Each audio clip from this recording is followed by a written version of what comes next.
Hello there, and welcome to the Simple Sleepy Science channel. There's something moving through the ocean right now. Something big and intelligent and full of mystery. They travel in families that never break apart. They speak in languages we're only beginning to understand. They've been here longer than we have, living lives more complex than we ever imagined. Tonight, we're going to meet them, the orcas. We're going somewhere special tonight, beneath the waves where these remarkable animals live their lives. Get comfortable. Let your body settle. We have a peaceful journey ahead. If you enjoy these quiet journeys through science, please like and subscribe so you don't miss more calming stories tomorrow. Leave a comment telling us where you're watching from and what time it is there. It helps us feel connected, all of us scattered across the world, finding peace in the same stories. Now, let's begin. Orcas live in every ocean on Earth, from the coldest Arctic waters to warm tropical seas. They make their home. They're sometimes called killer whales, but that name doesn't tell the real story. They're not whales at all. They're the largest members of the dolphin family. And the name killer? It came from ancient sailors who watched them hunt. But there's so much more to them than that. An orca can grow as long as a school bus. Males reach about 26 feet from nose to tail. Females are a bit smaller, around 23 feet. Their weight matches their size. A full-grown male can weigh as much as 6 tons. That's heavier than an elephant. But despite this size, they move through water with incredible grace. Their coloring makes them easy to recognize. Deep black across the back and sides, bright white on the belly and throat. A white patch sits just above and behind each eye. Some people think this patch looks like an eye itself, making them seem even larger and more powerful. Every orca has these markings, but each pattern is slightly different, like fingerprints for humans. Behind their dorsal fin, they have a grey saddle patch. This marking is unique to each orca. Scientists use these patches to identify individuals. They can track specific orcas across years and decades, watching them grow, seeing their families expand, understanding their journeys. Orcas are warm-blooded, just like us. They breathe air through a blowhole on top of their head. They need to come to the surface regularly, taking breaths of air before diving back down. When they exhale, you can see the spray, the mist rising above the water. They're built for life in the ocean, sleek and powerful, but also gentle in ways that surprise people. Their intelligence shows in their eyes. There's someone home behind that gaze, someone aware and thinking and feeling. And that's just the beginning of their story, because orcas don't live alone. They live in families, tight bonds that last a lifetime, which brings us to something beautiful about these animals. Orca families stay together for life, not just for a few years, not until the children grow up, for their entire lives. A baby orca born into a pod will swim beside its mother for decades. Brothers and sisters remain together. Grandmothers lead their children and grandchildren through the ocean. This is called a matriline. The oldest female, the grandmother, guides the group. She knows where to find food in different seasons. She remembers paths through the ocean that she learned from her own mother. She holds decades of knowledge in her mind. When the pod needs to make decisions, they follow her lead. These family groups can include 3 or 4 generations swimming together: great-grandmothers, grandmothers, mothers, and calves. Sometimes 20 or 30 orcas traveling as one unit. They hunt together, rest together, play together, raise young together. Male orcas never leave their mother's side, even when they grow to full size. Even when they're bigger than she is, they stay with her. They might mate with females from other pods, but they always return home. Their mother's pod is their pod forever. Female orcas do the same. When a female has a baby, that baby grows up in the same pod she did. The family just keeps expanding, generation after generation. No one leaves. No one is cast out. This creates bonds deeper than most animals experience. Orcas know their family members as individuals. They recognize personalities. They form preferences for who they swim beside. Some orcas are closer to certain siblings or cousins. These relationships matter to them. The grandmother's role becomes especially important as she ages. Older female orcas go through menopause, just like human women. They stop having babies, but they keep living for many more years. Scientists wondered why. Most animals keep reproducing until they die. But orca grandmothers have a different purpose. They lead.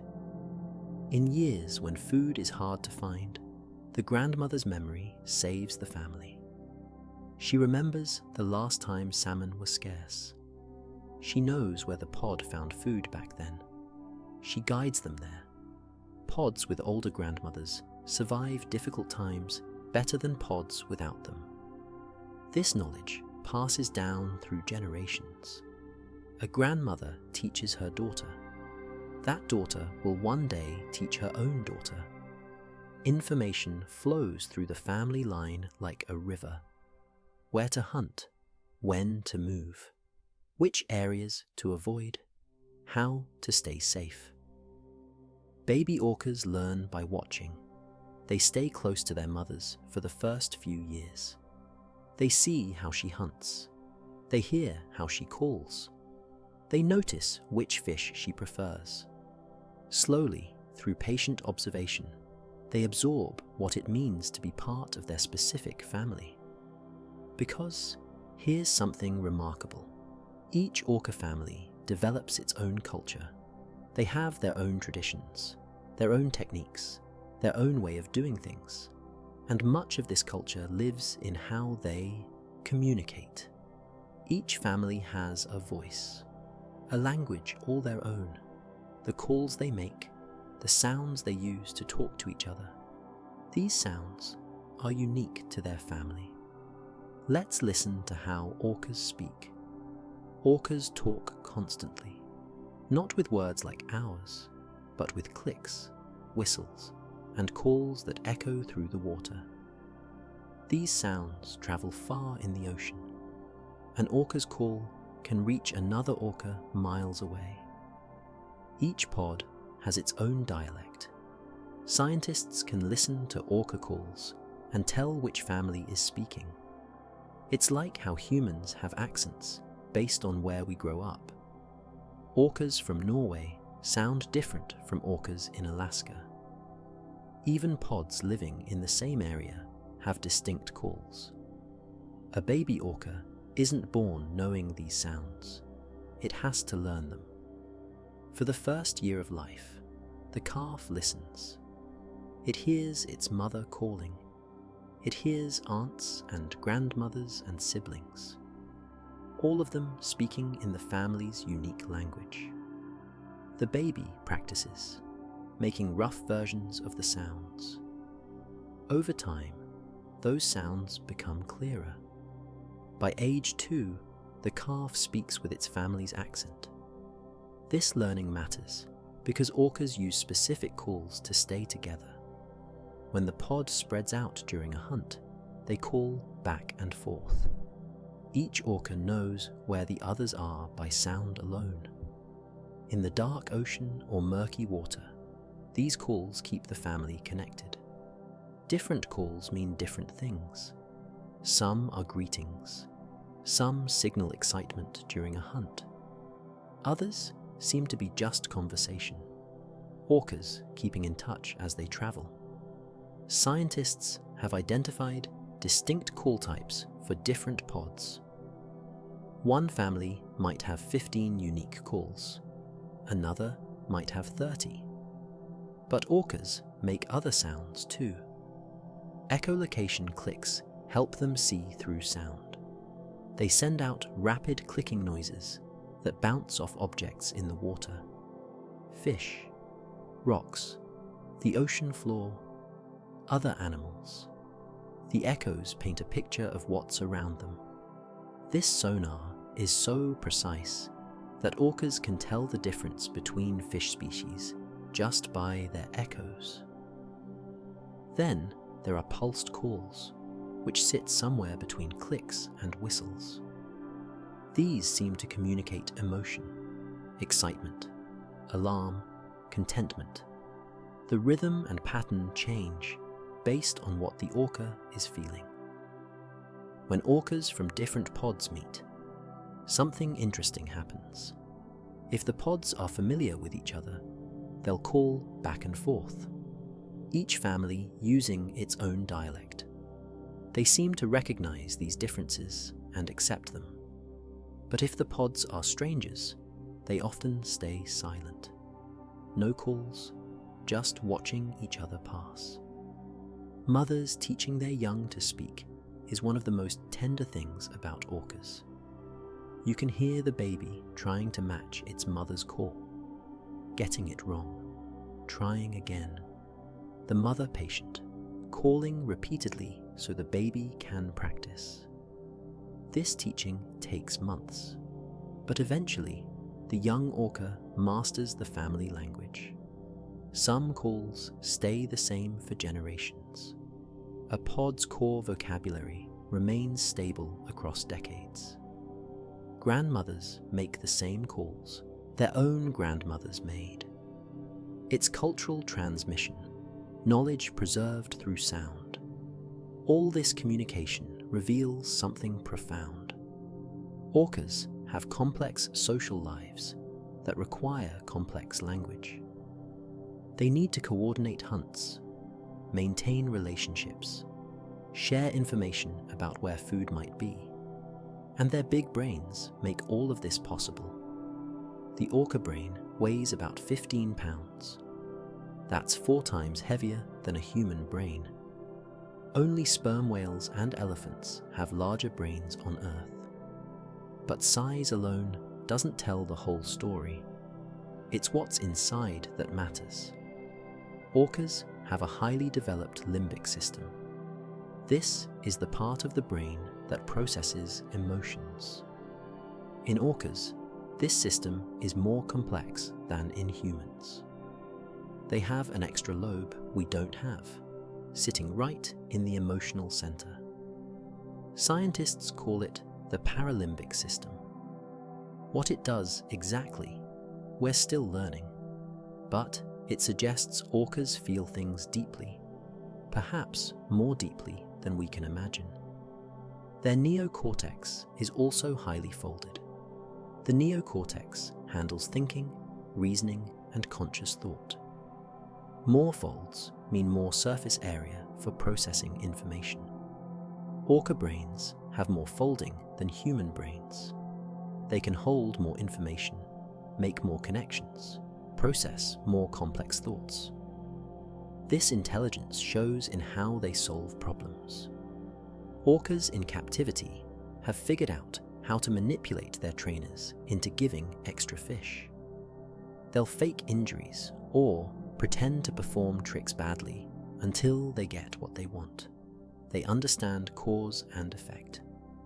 If I do this, that will happen. Wild orcas show even more impressive thinking. They've invented hunting techniques and then taught them to their young. These aren't instincts. They're learned behaviors that require planning and coordination. Different families hunt differently because they've developed unique strategies. Orcas also have self-awareness. They recognize themselves in mirrors. When researchers marked orcas and showed them their reflection, the orcas examined the marks. They understood that the image was them. Only a handful of animals pass this mirror test: great apes, elephants, dolphins, and orcas. Memory in orcas is exceptional. They remember specific hunting grounds from years ago. They remember individual humans they've encountered. One orca might remember a boat from a single interaction decades earlier.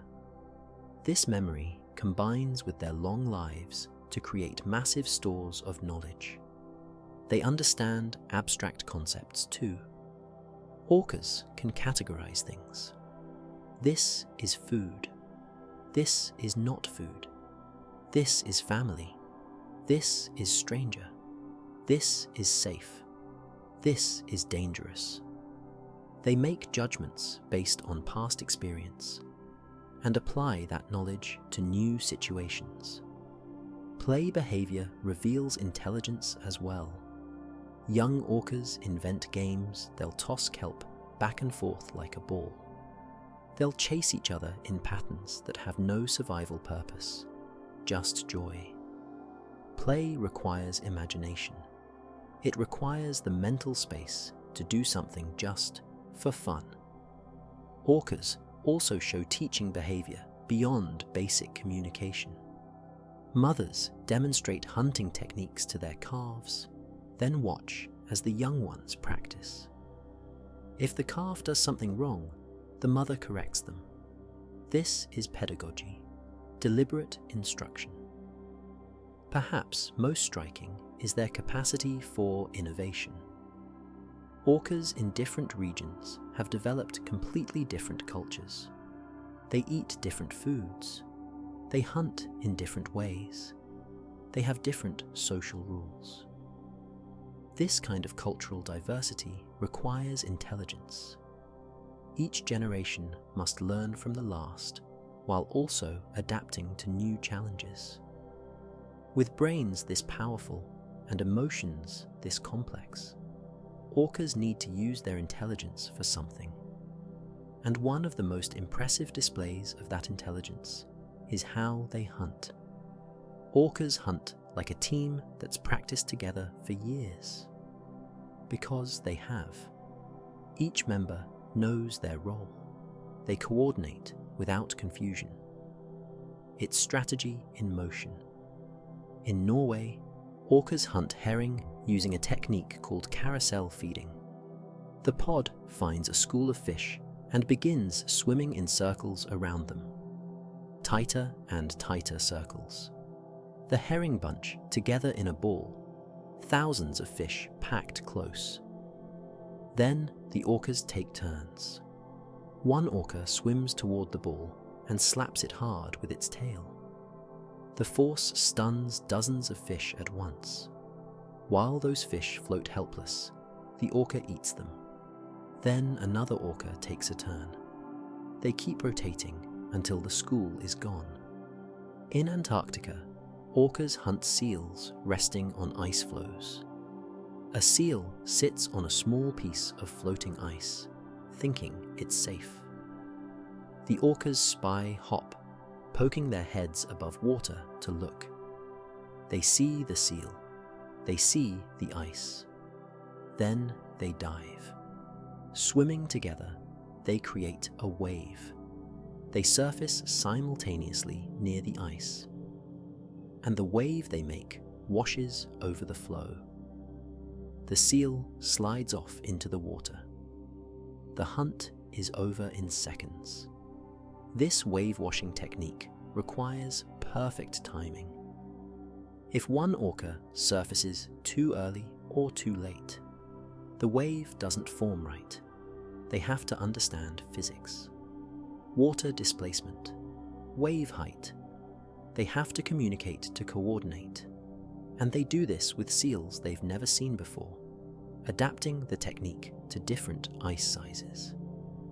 In Patagonia, some orcas beach themselves intentionally to catch sea lions.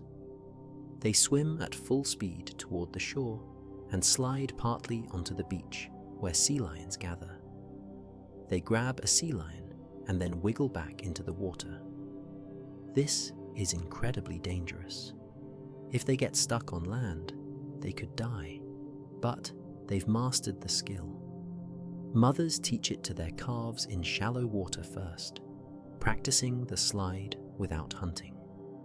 Off the coast of California, orcas hunt gray whale calves during migration. The whale mothers try to protect their young, but orcas work together. Some distract the mother, while others separate the calf. They take turns ramming it, wearing it down. These hunts can last hours. It's endurance and teamwork. Orcas also hunt great white sharks, which surprises many people.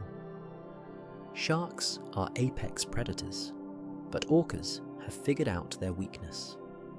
When a shark is flipped upside down, it enters tonic immobility, a frozen state. Orcas flip sharks onto their backs and hold them there until the shark drowns. Then they eat only the liver, which is rich in nutrients. Each hunting technique is cultural. Orcas in one area don't automatically know what orcas in another area do. The knowledge passes from mother to calf, from grandmother to grandchild. If a technique works, it spreads through the pod. If it doesn't, they abandon it. This learning means orcas can adapt to new prey. When salmon populations dropped in some areas, resident orcas struggled. Their culture centered on salmon. Learning to hunt something else would require major changes to traditions held for generations. But it's not just about hunting. Orcas are also very particular about what they eat. Different families prefer different foods, and these preferences run deep. Scientists divide orcas into different ecotypes based on what they eat. These aren't separate species.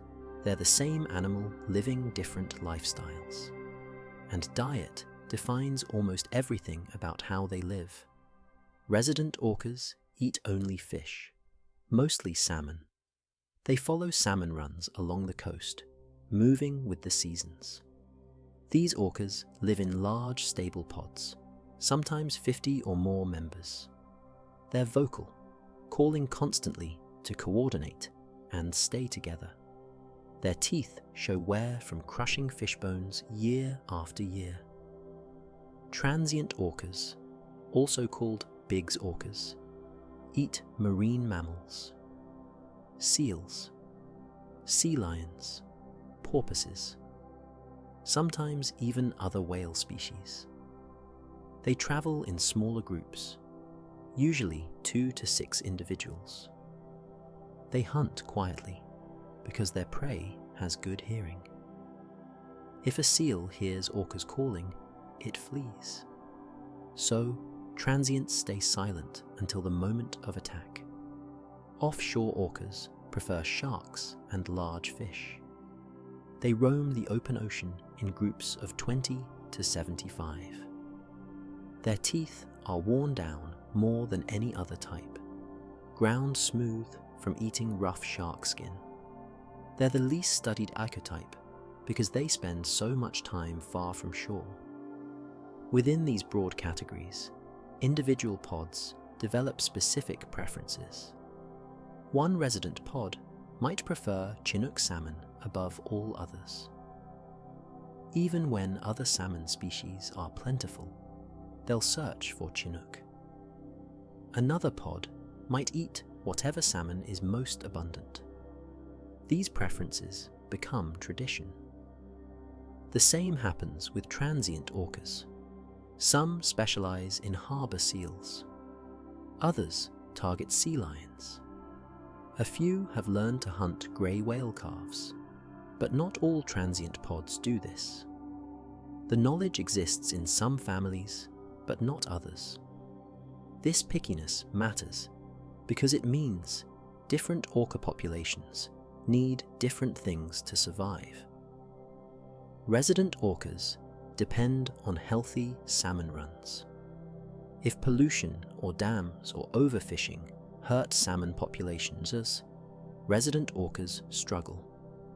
Transient orcas need healthy seal and sea lion populations. Offshore orcas need sharks. Diet also affects social structure. Fish-eating orcas can live in large groups because fish schools can feed many mouths. But mammal-eating orcas keep groups small. There's only so much meat on a seal. Too many hunters means not enough food for everyone. Interestingly, resident and transient orcas rarely interact even when they share the same waters. They swim past each other without acknowledgement. Scientists think this avoidance is cultural. These are different groups with different lifestyles. They don't see each other as the same kind. Baby orcas learn food preferences from their mothers. A calf watches what mother eats and tries the same thing. If mother hunts salmon, the calf learns salmon. If mother hunts seals, the calf learns seals. By age 3 or 4, the young orca has established its dietary identity. Some orcas are such picky eaters that they'll ignore easy prey if it's not their preferred food. Resident orcas have swum right past seals without interest. Those seals aren't food to them. Only fish counts. All of this eating and hunting happens across vast ranges. Orcas don't stay in one small area. They travel enormous distances, following food and tradition across oceans. Orcas live in every ocean on the planet, from the Arctic to the Antarctic, from shallow coastal bays to the deep open sea. No other large predator has such a wide range. Wherever there's ocean, there might be orcas. In the icy waters around Antarctica, orcas navigate between floating ice shelves. The water is near freezing. They hunt seals and penguins. These southern orcas have adapted to extreme cold, thriving where few other warm-blooded animals can survive for long. Move north to temperate waters along coastlines, and you'll find resident pods following salmon. The Pacific. Northwest hosts several distinct communities. Each knows its home range intimately. They return to the same bays and channels year after year, generation after generation. Tropical orcas exist too, though we know less about them. They cruise warm waters near the equator. Scientists have spotted them in the Bahamas, off the coast of West Africa, near Indonesia. They seem to prefer deeper water in the tropics, staying away from the warmest surface temperatures. Some orcas migrate thousands of miles. They follow prey animals that migrate. Grey whales travel from Alaska to Mexico and back each year. Certain orca pods follow the same route, hunting whale calves during the journey. This migration covers over 10,000 miles annually. Other orcas stay in relatively small areas their whole lives. Resident orcas in the Pacific Northwest occupy ranges of just a few hundred miles. They know every inlet, every reef, every place salmon gather. They don't need to roam far because their food source is predictable. Water temperature doesn't seem to limit orcas much. They maintain their body temperature internally. Their thick blubber layer insulates them from cold. In warm water, they can regulate heat by adjusting blood flow to their fins and flukes, which helps them cool down. The open ocean is home to offshore orcas. These are the wanderers, sometimes found hundreds of miles from any coast. They move with currents and prey, never settling. Scientists track them using satellite tags and find they cover enormous areas with no apparent pattern. Near shore, orcas navigate complex coastlines. They swim into narrow fjords in Norway. They cruise the rocky coasts of British Columbia. They appear in harbours sometimes, following salmon right up to river mouths. They're comfortable in water just deep enough to swim. Different regions hold different prey, which shapes orca culture. Norwegian orcas have their herring techniques. Antarctic orcas have their ice skills. Each population develops expertise suited to local conditions. This specialization binds them to their home range. They could physically travel anywhere, but they stay where their knowledge is useful. Climate and seasons affect where orcas go. Salmon runs peak at specific times. Seal pupping happens on schedule. Orcas track these biological rhythms across their range. They show up when and where food will be abundant. Even within the same general area, different orca communities avoid each other's core territories. Northern residents and southern residents in the Pacific Northwest maintain separate ranges. They meet occasionally at the borders, but don't merge or share. This global presence means orcas have witnessed the ocean change over generations. And the features that make them so recognizable, their powerful bodies and distinctive markings, serve them everywhere they go. Every orca carries the same color pattern, black on top, white below. But look closer, and each one is unique. That white eye patch varies in shape and size. The grey saddle behind the dorsal fin has a pattern like a thumbprint. No two are exactly alike. Male orcas grow larger than females. A full-grown male reaches about 26 feet long and weighs around 12,000 pounds. Females max out around 23 feet and 8,000 pounds. This size difference is clear once they're mature, but young orcas of both sexes look similar. The dorsal fin tells you the most. Adult males grow tall, triangular fins that can reach 6 feet high. These fins are straight and prominent, visible from far away. Female and young male fins are shorter and curved backward, usually under 3 feet tall. In rare cases, a male's dorsal fin will flop to one side, though this happens more in captivity than in the wild. Beneath the surface, their bodies are pure power. Thick muscles run along their backs and tails. These muscles drive the tail flukes up and down, propelling them through water. Unlike fish that move their tails side to side, orcas pump theirs vertically. This gives them explosive speed when they need it.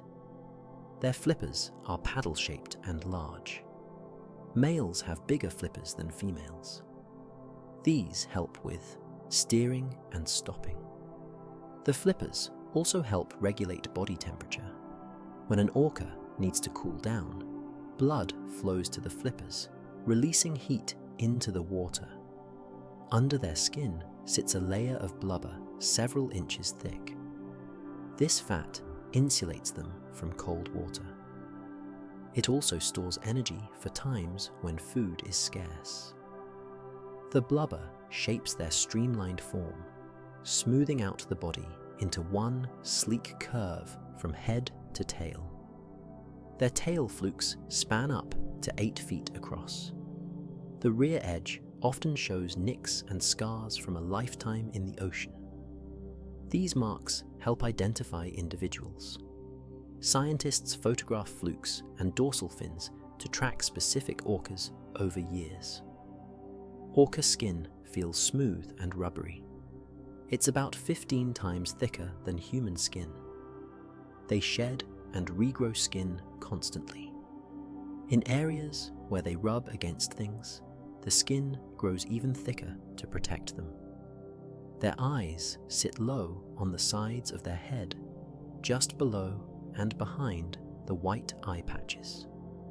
The eyes are small relative to body size, about as large as a cow's eye.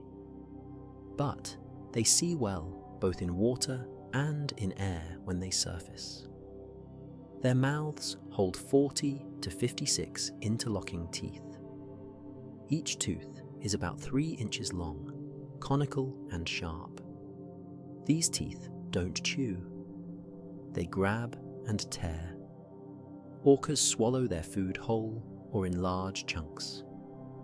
Over time, the teeth wear down from use, sometimes to smooth nubs in old orcas. The blowhole on top of their head is like a nostril.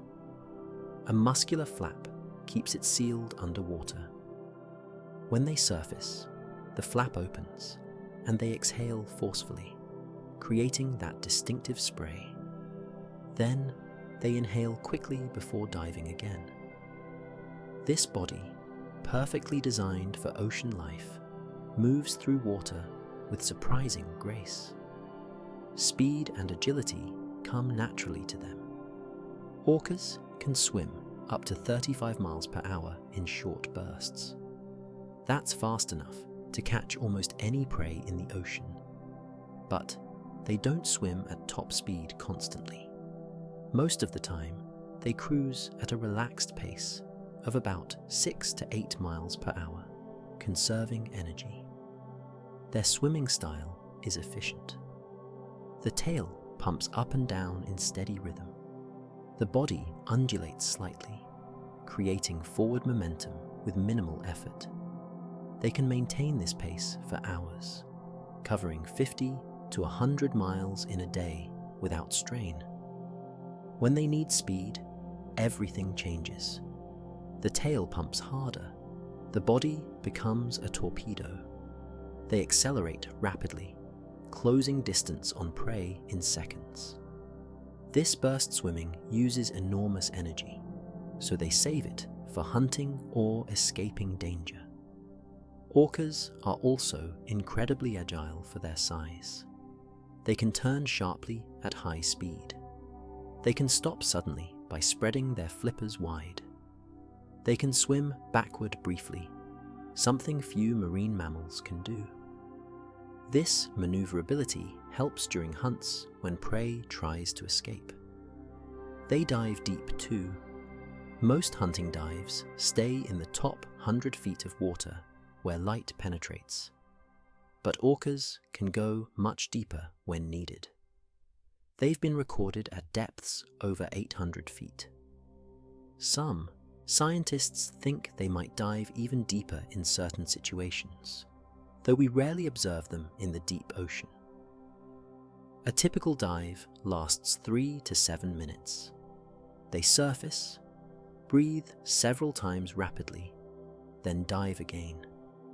During these surface intervals, they replenish oxygen in their blood and muscles. Orcas have more myoglobin in their muscles than land mammals. This protein stores oxygen, letting them stay underwater longer. Breaching is one of their most spectacular behaviors. An orca powers up from depth and launches itself completely out of the water. They twist in mid-air, then crash back down with tremendous splash. Scientists aren't completely sure why they breach. It might remove parasites from their skin. It might be communication, the splash visible for miles. Or it might simply be fun. They also spy hop, holding their bodies vertically with their heads above water to look around. This lets them see what's happening on the surface or on nearby ice or shore. It's like standing on tiptoes to peer over a fence. Tail slapping is another common behavior. An orca lies on its side or back and slaps the water surface repeatedly with its tail flukes. The sound carries far underwater. This might signal other pod members, or it might stun fish during hunting. Swimming in formation is natural for orcas. Pods often travel in tight groups, surfacing and diving in synchrony. This coordination looks effortless, but requires constant awareness of where everyone is. They adjust their speed to match each other, keeping the group together. Young orcas sometimes ride in their mother's slipstream, using the water displacement to swim faster with less effort. It's like drafting behind a bicycle. This helps calves keep up with the pod during long travels. All this swimming, diving, and traveling happens around the clock. But even orcas need rest. The way they sleep is unlike almost any other animal. Orcas never fully sleep. They can't. They're conscious breathers, which means breathing isn't automatic like it is for us. If an orca fell completely asleep, it would forget to breathe and drown. Instead, they rest half their brain at a time. One hemisphere sleeps, while the other stays awake. This is called unihemispheric sleep.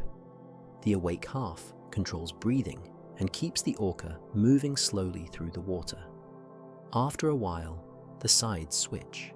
The rested half wakes up, and the other half gets its turn to sleep.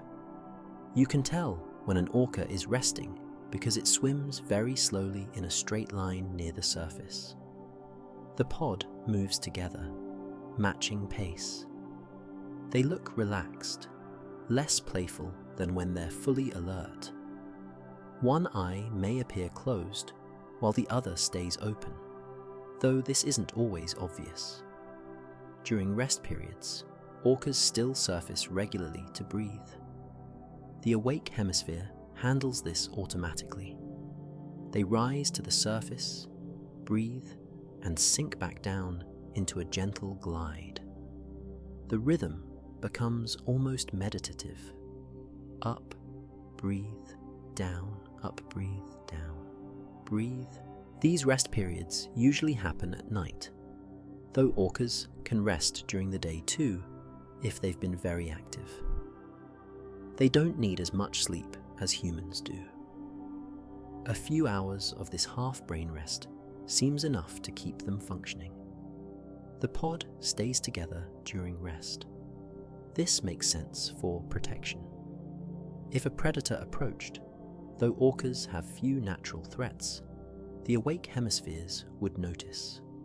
They could alert the group and wake fully if needed. Baby orcas rest differently than adults.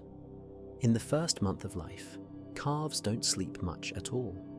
They stay active almost constantly, swimming beside their mothers. Scientists think this helps them build strength and stamina. It also keeps them warm in those early days when they have less blubber. As calves get older, they begin taking rest periods with the pod. The mother stays close, her awake hemisphere watching over her baby. This protection continues for months until the calf is strong and experienced enough to rest independently. Resting orcas sometimes log at the surface, barely moving. They float with their backs just above water, looking almost like logs drifting. This logging behavior gives them maximum rest while making breathing effortless. They don't need to actively swim to the surface. They're already there. The need for constant, partial awareness shapes orca life in subtle ways. They're always somewhat alert, even when resting. This might explain why they startle less easily than fully sleeping animals. Part of them is always listening, always monitoring the environment. This sleep pattern also means orcas experience consciousness differently than we do.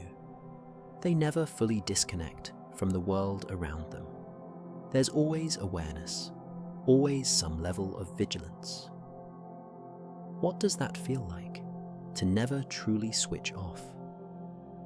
Scientists have measured brain activity in resting orcas and found clear differences between the sleeping and awake hemispheres. The sleeping half shows slow wave patterns similar to deep sleep in humans. The awake half stays active, processing information and maintaining control. All this rest and activity plays out over the course of a long life. Orcas can live for many decades in the wild. Female orcas can live 80 to 90 years in the wild. Some have been tracked for over a century. Male orcas have shorter lives, usually 50 to 60 years. Scientists aren't entirely sure why this difference exists, but it's consistent across populations. The oldest known orca was a female named Granny. Researchers estimated she was 105 years old when she was last seen in 2016. She led her pod for decades, a living library of knowledge about where to find food and how to survive. Young orcas face the highest mortality. About half of all calves don't survive their first year. Birth is dangerous. The early months are vulnerable. Calves need constant care and protection. Those that make it through the first year have much better odds of reaching adulthood. Once an orca reaches age 15, its chances of living a long life increase dramatically. By this age, they've learned the skills needed to survive. They know how to hunt. They understand their environment. They're integrated into their pod's social structure. Female orcas go through menopause, usually around age 40. After this, they stop having babies, but continue living for decades. They become grandmothers and great-grandmothers. Their value to the pod doesn't diminish. In fact, it grows. Post-reproductive females often lead their families, especially in lean times when food is scarce. This extended lifespan after reproduction is rare in nature. Only a few species do this: humans, some whales, and orcas. The reason seems to be leadership. Older females hold knowledge that helps their families survive. They remember droughts and famines from decades ago. They know where to find food when usual sources fail. Male orcas grow slower than females, but eventually get much larger. They reach sexual maturity around age 15, but continue growing until about age 20. Their tall dorsal fins don't reach full height until their early 20s. As orcas age, visible signs appear. Their white patches may yellow slightly. Their teeth wear down from years of use. Scars accumulate on their bodies from encounters and accidents. The dorsal fin might lean more to one side in older males, but aged orcas remain strong. Even in their 70s and 80s, female orcas swim with their pods, participate in hunts, and care for younger generations. They're slower, perhaps, but still capable. The longevity of orcas means they experience tremendous change in their lifetimes. An orca born in 1950 has watched the ocean transform, pollution increase, fish populations decline, boats become more numerous, climate shift. They carry these observations in their minds. though we can only guess what they make of it all. Scientists study aging in orcas by tracking individuals across decades. They photograph dorsal fins and saddle patches, creating catalogues of known orcas. Some orcas have been documented from birth to old age, giving researchers unprecedented insight into their life cycles. The bonds formed over such long lives run incredibly deep. Mothers and children swim together for 50 years or more. These relationships shape everything about how orcas live. And it all begins with birth, when a new orca enters the world. A female orca becomes pregnant for the first time around age 15, sometimes earlier, sometimes later. The pregnancy lasts 17 months. That's longer than any land mammal except elephants. For nearly a year and a half, she carries her calf while continuing to hunt and travel with her pod. You can't easily tell when an orca is pregnant just by looking. Her body shape changes slightly in the final months, but she remains active and strong throughout. The pod doesn't slow down for her. She keeps pace until the very end.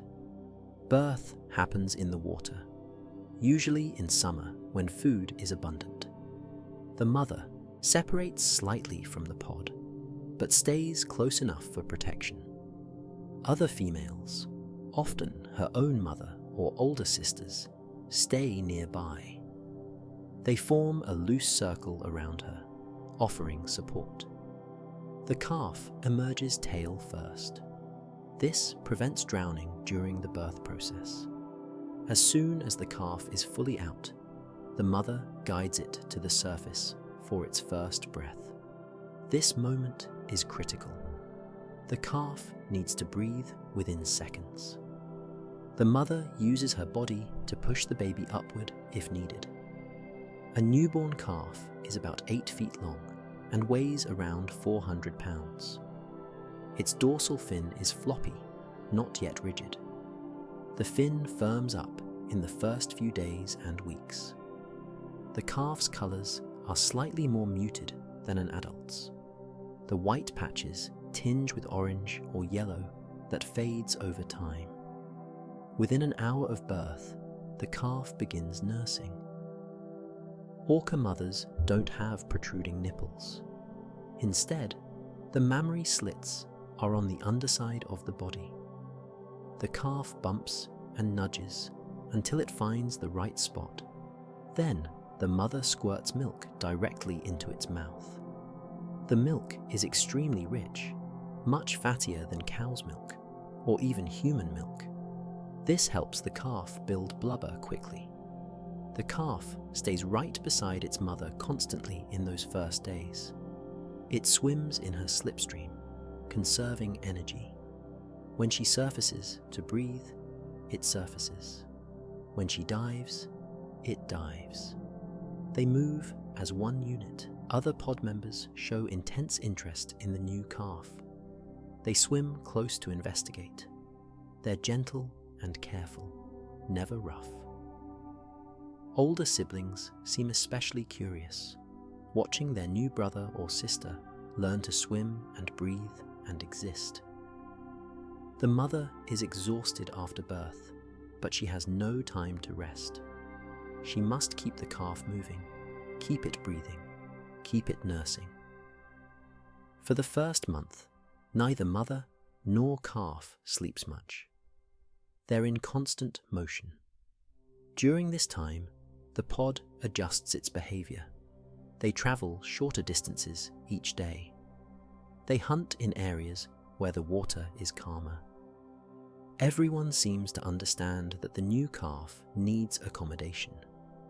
The bond between mother and calf forms immediately and completely. She will stay with this calf for its entire life. Even when it's fully grown, even when she has other calves, this bond remains.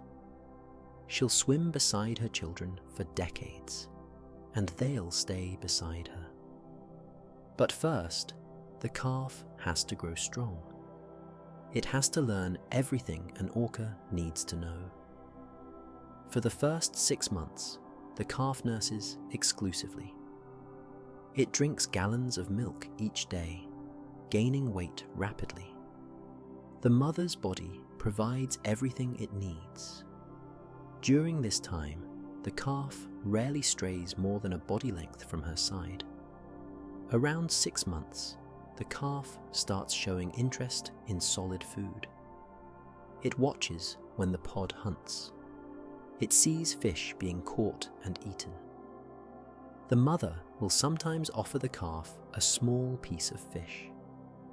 The calf might mouth it, drop it, play with it.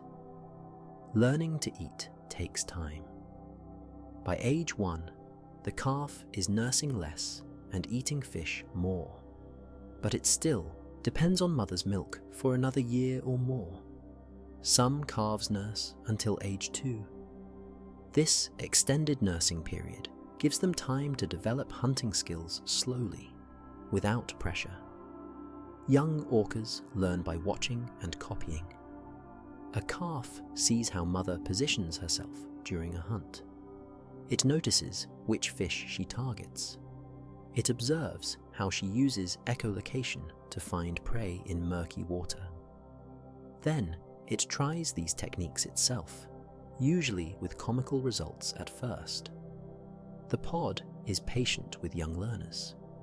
When a calf chases a fish clumsily and loses it, no one scolds. When it clicks too loudly and scares prey away, the adults simply hunt elsewhere. Mistakes are part of learning. Play serves as practice. Young orcas chase each other, mimicking hunting behaviors. They toss kelp and driftwood, learning how to manipulate objects with their mouths. They practice spy hopping and breaching, building strength and coordination. All of this play looks like fun, and it probably is, but it also teaches survival skills. Adolescent orcas, those between ages 3 and 10, take on more responsibility during hunts. They participate, but still let adults do the difficult work. A young orca might help corral fish into a tighter ball, but won't deliver the stunning tail slap yet. That comes with more experience. Social learning happens constantly. A calf learns which calls belong to its family. It learns who the relatives are. It discovers the pod's travel routes and preferred hunting spots. This knowledge accumulates day by day, year by year. Discipline exists in orca society. If a young orca gets too rough during play or bothers an adult, it gets corrected. A sharp vocalization or a gentle nudge communicates boundaries. Young orcas learn social rules through these small interactions. Different pod members play different roles in raising young. Grandmothers offer wisdom and guidance. Aunts help watch and protect calves. Older siblings become playmates and practice partners. The entire pod participates in education. By age 10, a young orca is competent, but not fully mature. It can hunt independently. It knows the pod's territory. It speaks the family dialect fluently. But it still has years of learning ahead. Subtle skills take decades to master. Male and female orcas follow slightly different developmental paths. Males grow larger and develop those tall dorsal fins in their teens. Females mature sexually earlier, ready to have their own calves by mid-teens. Throughout childhood and adolescence, the bond with mother remains central. She's the primary teacher, the main source of comfort, the constant companion. This relationship defines the young orca's entire world. And as they mature, these bonds extend outward into the full social web of the pod. The pod is everything to an orca: its family, protection, identity, and home all wrapped into one. Every member knows every other member intimately. They recognize voices. They remember histories. They understand personalities. Orcas touch constantly.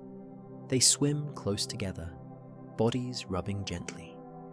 They press their pectoral fins against each other. Mothers and calves stay in nearly constant contact. This touching strengthens bonds and provides comfort. Within the pod, certain orcas form especially close friendships. Two females might swim together more than with others. Siblings might prefer each other's company. These preferences remain stable across years. The same pairs surface together, hunt together, rest together. Males form strong bonds with their mothers and brothers. These relationships last their entire lives. Even large adult males stay close to their mother, seeking her out during rest periods and following her lead during travels. When pods meet other pods from the same community, interactions can be joyful. They call back and forth excitedly. They engage in social behaviors, touching and playing. Young orcas from different pods might play together while adults socialize. These gatherings can last hours. But when unfamiliar orcas encounter each other, tension can arise. They keep distance. They stay quiet. Sometimes they simply swim in opposite direction, without acknowledging each other at all. This avoidance prevents conflict. Hierarchy exists, but it's subtle. The matriarch leads through experience and knowledge, not through aggression. When the pod needs to decide where to go, they follow her. When food is scarce, they trust her memory of where to find it. Her authority comes from competence. Disagreements happen rarely in the pod, but they do occur. When two orcas want different things, body language usually resolves it. A head shake, a jaw clap, a slight turn away. These small signals communicate without escalating to actual conflict. Orcas also show empathy toward each other. When one pod member is injured or sick, others stay close. They adjust their swimming speed to match the struggling orca. They offer support by simply being present. Scientists have observed orcas mourning their dead. A mother whose calf dies will sometimes carry the body for days, pushing it to the surface to breathe, even though it's gone. Other pod members stay with her during this time. They seem to understand her grief. Cooperation defines nearly everything the pod does. Hunting requires coordination. Traveling requires staying together. Raising young requires community involvement. No orca survives alone. They need each other in fundamental ways. Play between pod members serves social purposes beyond practice. It reinforces bonds. It releases tension. It provides joy. Adult orcas play too, not just young ones. They chase each other, breach together, create games with objects they find. The pod shares information constantly through vocalizations and actions. When one orca finds food, it calls to the others. When danger appears, warnings spread through the group immediately. This communication network keeps everyone informed and safe. Older orcas mentor younger ones beyond just their own offspring. An experienced hunter might let a young orca watch closely during a difficult hunt. A grandmother might guide her granddaughter to a productive fishing spot. Knowledge flows through the pod in multiple directions. These deep social connections create emotional lives as complex as our own. Orcas feel things deeply. Orcas grieve. Scientists have documented this beyond doubt. When an orca dies, family members show clear signs of mourning. They become quieter. They move slower. They stay close to where the death occurred. A mother who loses her calf will carry the body, sometimes for over a week. She pushes it to the surface repeatedly. She won't leave it behind, even though it makes swimming difficult. Other females in the pod swim alongside her, offering what looks like support. Eventually, she lets the body go, but the grief seems to linger. When a matriarch dies, the entire pod's behavior changes for months. They travel less. They vocalize less. The social structure has to reorganize around the loss. Younger females who might take over leadership seem hesitant at first, as if processing their own grief while learning new responsibilities. But orcas also experience joy. You can see it in their breaching. There's no survival reason for a fully grown orca to launch itself completely out of the water just to crash back down. They do it because it feels good. The more excited they are, the more they breach. Play behavior reveals happiness too. Orcas invent games. They balance kelp on their heads and try to keep it there while swimming. They chase each other in spirals. They surf in boat wakes, riding the waves back and forth. This is pure enjoyment. When pods reunite after separation, the excitement is obvious. They rush toward each other. They call loudly. They swim in circles around each other, touching constantly. It looks like a celebration, like friends or family members who haven't seen each other in too long. Orcas show curiosity about things that have nothing to do with survival. They approach boats and swim alongside them, watching the humans on board. They investigate floating objects, turning them over with their noses, testing them. This curiosity seems driven by wonder rather than need. Scientists believe orcas experience stress and anxiety. When boats crowd them or when loud noises fill the water, their behavior changes. They become agitated. They try to move away. If they can't escape the disturbance, they show signs similar to stress in other mammals. Faster breathing, erratic swimming, increased vocalizations. The capacity for empathy shows up repeatedly. Orcas have been seen helping injured seals get back to ice, even though seals are prey for some orca populations. They've been observed lifting struggling birds back to the surface. These actions suggest they recognize distress in other creatures and respond to it. Within the pod, orcas comfort each other. When one member is agitated or upset, others approach and make gentle contact. They vocalize softly. They swim close. These behaviors seem designed to soothe. Anger might exist in orcas too, though it's harder to identify. When competing for food or when protecting young, orcas sometimes make aggressive displays. They rake each other with their teeth, leaving scratch marks. They jaw, clap, and tail slap. These interactions are brief and rarely cause serious injury, but they indicate frustration or irritation. The emotional range of orcas rivals our own. They love their families. They mourn their losses.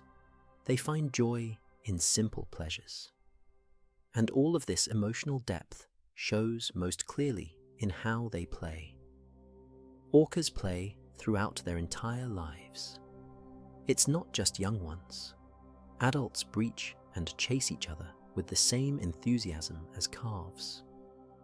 An 80-year-old grandmother will leap from the water for no reason except the joy of it. Breaching is perhaps their most spectacular play behavior. They swim up from depth, building speed, then explode through the surface. Their entire body leaves the water. Some twist in mid-air, others arch their backs. They seem to have control over how they land, sometimes creating huge splashes, other times slipping back in smoothly. One breach often triggers more. When one orca breaches, others follow. Soon, the whole pod is leaping. It becomes contagious, this expression of energy and joy. They might breach dozens of times in an hour, then suddenly stop and go back to traveling calmly. Tail slapping is another favorite. An orca rolls onto its back or side and lifts its flukes high, then brings them down hard on the water surface. The crack echoes. The splash rises high. They do this repeatedly, changing rhythm and force. Sometimes it's communication, sometimes it's just fun. Pectoral slapping works the same way. They roll sideways and lift a flipper, then smack it down. The sound is different from tail slapping, more of a whack than a crack. Young orcas seem to experiment with different angles and forces, learning what makes the biggest splash. Orcas play with objects they find. A piece of kelp becomes a toy. They drape it over their dorsal fins and swim around, trying to keep it balanced. When it falls off, they retrieve it and try again. Sometimes they play keep away. One orca taking the kelp while another chases. They play with fish too, in ways that serve no hunting purpose. An orca will catch a salmon, release it, catch it again, toss it in the air, bat it with their tail. Eventually they eat it, but not before treating it like a toy. This might teach young orcas hunting skills, or it might just be entertainment. Boat wake surfing brings out playful behavior in many orcas. When a boat passes, they position themselves in the wake and ride the waves it creates. They adjust their angle, moving up and down in the wake like surfers on ocean swells. They'll do this for long stretches, clearly enjoying the free ride. Young orcas chase each other constantly. These games look like tag. One chases, the other flees, then they reverse roles.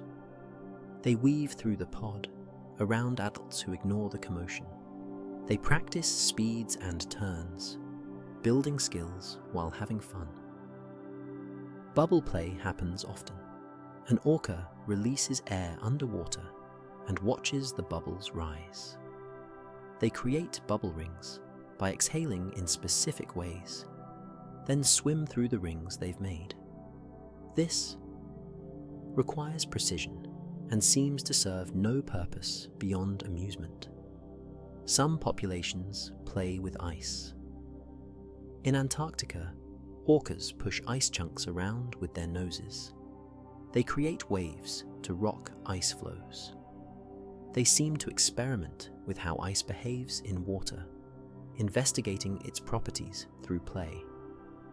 Even adult males, the largest and most imposing orcas, engage in gentle play. They roll and twist near the surface. They swim upside down briefly. They create small splashes with their tails while resting. All of this happens within the larger context of their relationships with other creatures in the ocean. Orcas share the ocean with countless other species. How they interact depends on whether that species is prey, competitor, or simply neighbor. the relationships vary in surprising ways. Dolphins sometimes swim with orcas. In areas where resident orcas eat only fish, dolphins seem to understand they're safe. They travel alongside the pod, even playing near orca calves. The two species ignore each other mostly, coexisting peacefully in the same waters. But where transient orcas hunt, dolphins flee. They recognize the difference somehow, maybe through the sounds orcas make or don't make. Dolphins have learned which orcas are dangerous to them and which aren't. This knowledge likely passes through dolphin communities the same way orca knowledge passes through pods. Grey whales and orcas have a complex relationship. Some orca pods hunt grey whale calves, but outside of hunting season, grey whales and orcas swim past each other without incident. A mother grey whale with an older calf won't panic if resident orcas approach, as if she knows these particular orcas don't hunt whales. Humpback whales do something remarkable. They interfere with orca hunts. When humpbacks hear orcas attacking seals or other prey, they sometimes rush over and disrupt the hunt. They use their massive bodies to block the orcas or create waves that help prey escape. Scientists aren't sure why humpbacks do this. Maybe they're defending other species. Maybe they just don't like orcas. Sea otters, in some areas, have learned to associate orcas with danger. When orcas appear, otters raft together tightly or haul out on rocks if they can. But in other areas where orcas don't hunt otters, the otters mostly ignore them. Seabirds follow orcas during hunting. Gulls and other birds circle above the pod, waiting for scraps. When orcas stun fish or tear apart larger prey, pieces float to the surface. The birds dive down and grab these bits. They've learned that following orcas means free food. Orcas and sharks rarely interact directly. Sharks typically avoid orcas, probably through instinct and experience. When orcas arrive in an area, great white sharks often leave. Scientists tracked this in South Africa. Orcas appeared off the coast, and all the tagged white sharks disappeared for weeks. With humans, orcas show curiosity, but also caution. They approach boats often, spy hopping to look at the people on board. They seem interested in what we're doing, but they also keep distance. There are no confirmed cases of wild orcas attacking humans, despite thousands of encounters. Some individual orcas become quite comfortable around boats. They learn that certain vessels mean no harm. Whale-watching boats see the same orcas year after year. Individuals who tolerate being observed. They go about their business while boats float nearby. Orcas have also learned to follow fishing boats. They know these boats mean easy food. When fishermen reel in catches, orcas sometimes grab fish right off the lines. This creates conflict, but also shows impressive learning. They've adapted to human activity and found ways to benefit from it. In aquariums, captive orcas bonded with their trainers in ways that revealed their social intelligence. These relationships were complex and individual, each orca responding differently to different people. But these bonds formed in captivity and don't reflect how wild orcas live. In the wild, orcas need specific conditions to thrive. Orcas need clean water. Pollution affects them directly because they're at the top of the food chain. Toxins accumulate in fish. Seals eat those fish. Orcas eat those seals. The toxins concentrate with each step. building up in orca bodies over decades. These pollutants, especially chemicals called PCBs, store in their blubber. PCBs were banned years ago, but they persist in the environment. Older orcas carry higher concentrations because they've accumulated toxins throughout their long lives. Mothers pass these chemicals to calves through milk, which is made from blubber. Orcas also need abundant food. Resident orcas depend entirely on salmon runs. When salmon populations decline from overfishing or habitat loss, resident orcas struggle. They become thinner. Pregnancies fail more often. Calves don't survive their first year. The connection between salmon health and orca health is direct and clear.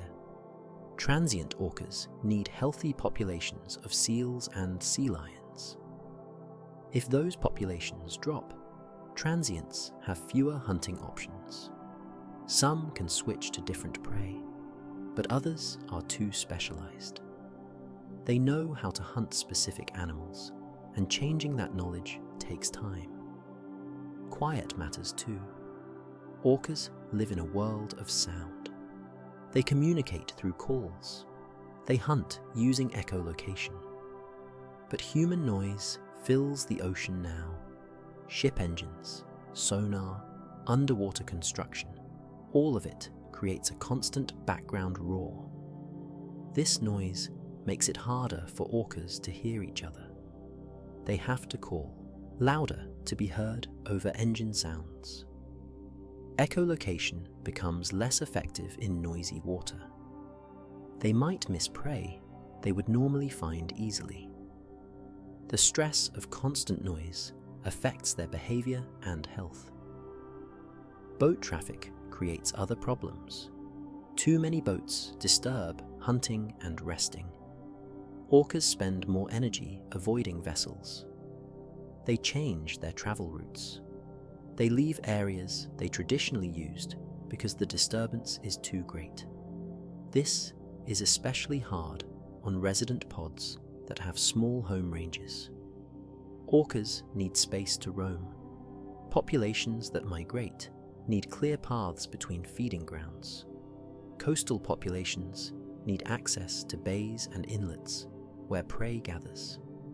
When human development blocks these areas, or when boat traffic makes them unusable, orcas lose important habitat.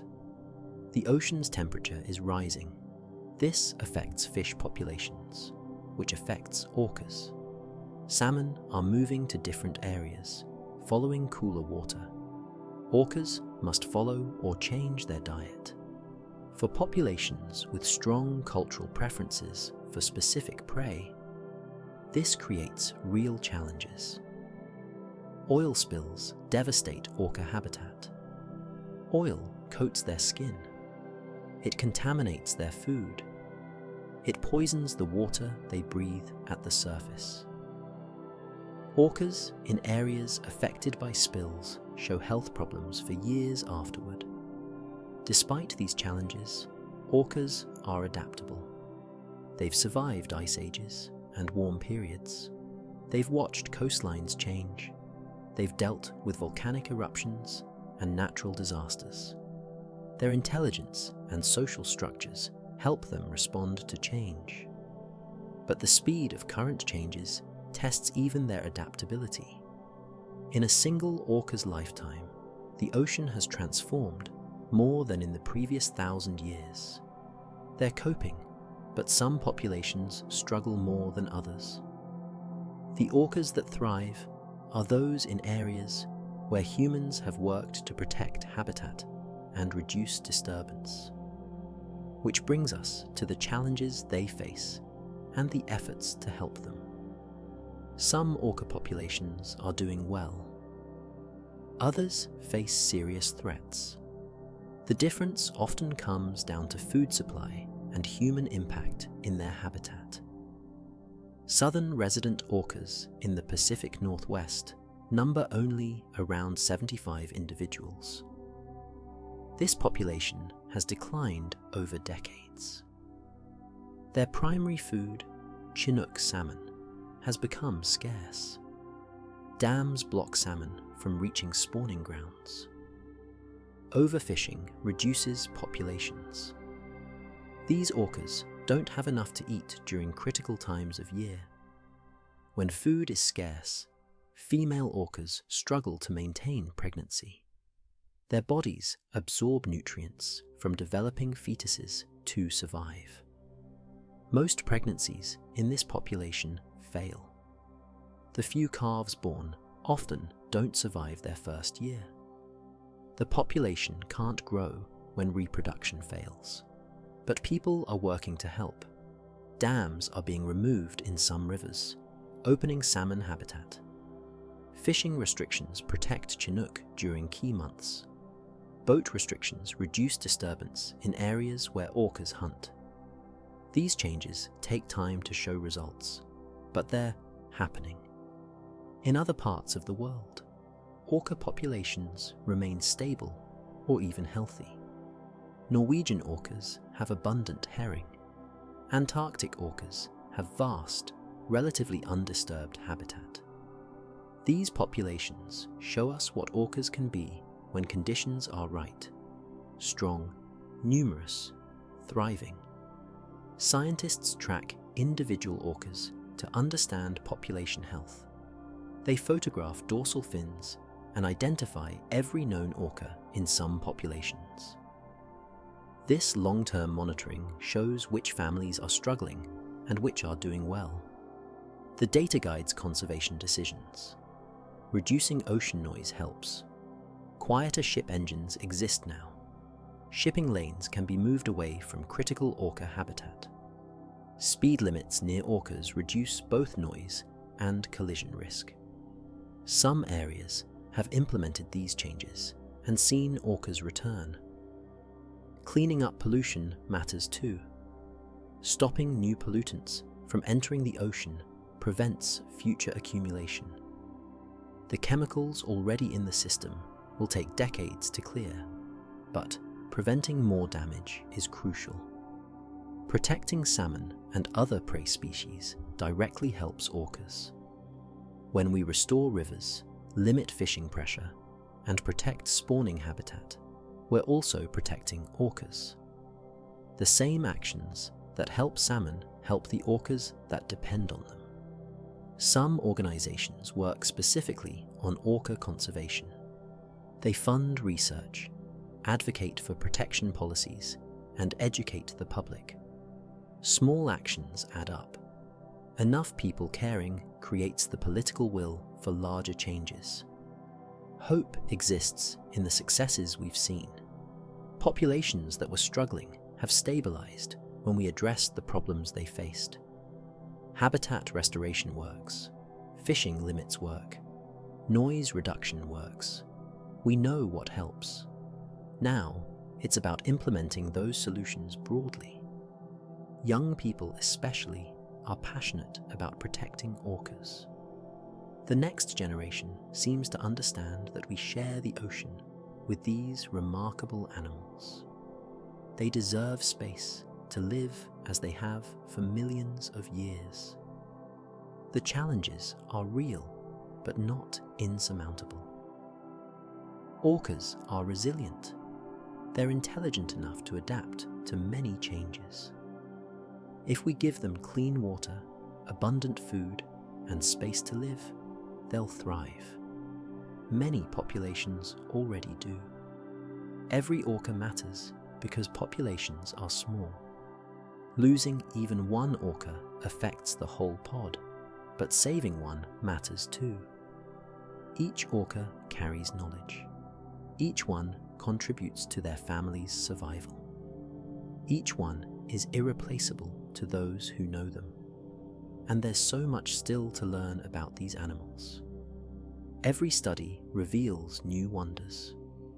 Orcas have lived in the ocean for millions of years. Long before humans walked on land, orcas swam these waters. They've seen the world change countless times. Ice ages was and went. Continents shifted. species rose and fell. Through it all, orcas adapted and survived.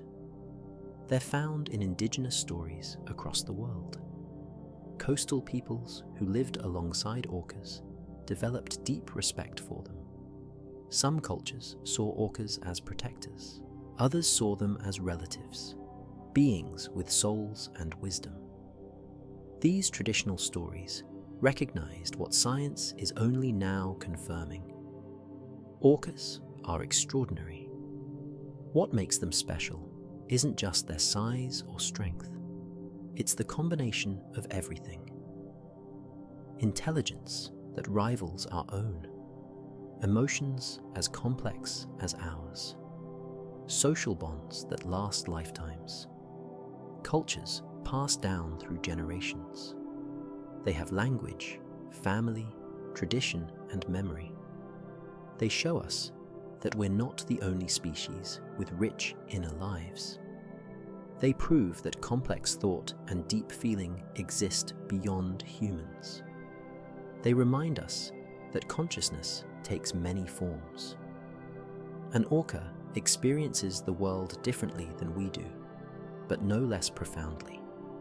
Their presence in the ocean matters beyond their beauty. As apex predators, they shape entire ecosystems. Where orcas hunt, prey populations stay balanced. This balance cascades down through the food web.